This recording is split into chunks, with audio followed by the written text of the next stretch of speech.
ನನ್ನ ಹೆಸರು ಧನಶ್ರೀ ಬಸವರಾಜ ದರಪುರ್. ನನ್ನ ಶಾಲೆ ಹೆಸರು ಕರ್ನಾಟಕ ಪಬ್ಲಿಕ್ ಶಾಲೆ ಕನಬರಗಿ. ಇಂದಿನ ಪ್ರಯೋಗ ನೀರಿನ ಮೇಲ್ಮುಖ ಒತ್ತಡ. ಬೇಕಾಗುವ ಸಾಮಗ್ರಿಗಳು: ಒಂದು ಗ್ಲಾಸ್ ಮತ್ತು ಒಂದು ಬಾಟಲ್ನಲ್ಲಿ ನೀರು, ಒಂದು ಸಾಣಿಗೆ ಹಾಗೂ ಒಂದು ಬುಟ್ಟಿ. ಈಗ ನೋಡಿ, ನಾನು ಒಂದು ಬಾಟಲ್ನಲ್ಲಿರುವ ನೀರನ್ನು ಗ್ಲಾಸ್ಗೆ ಹಾಕುತ್ತೇನೆ.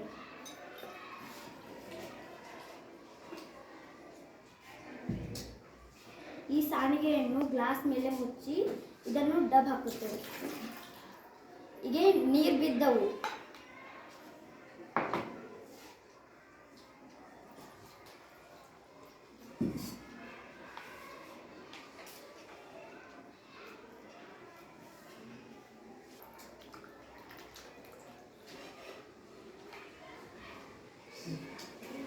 ನೋಡಿ, ಹೀಗೆ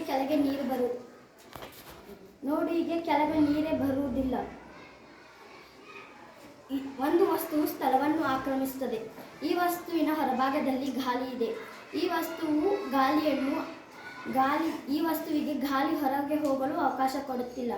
ಇವತ್ತಿನ ಪ್ರಯೋಗ ನೀರಿನ ಮೇಲ್ಮುಖ ಒತ್ತಡವಿದೆ ಎಂದು ತಿಳಿದುಕೊಂಡಿದ್ದೆ.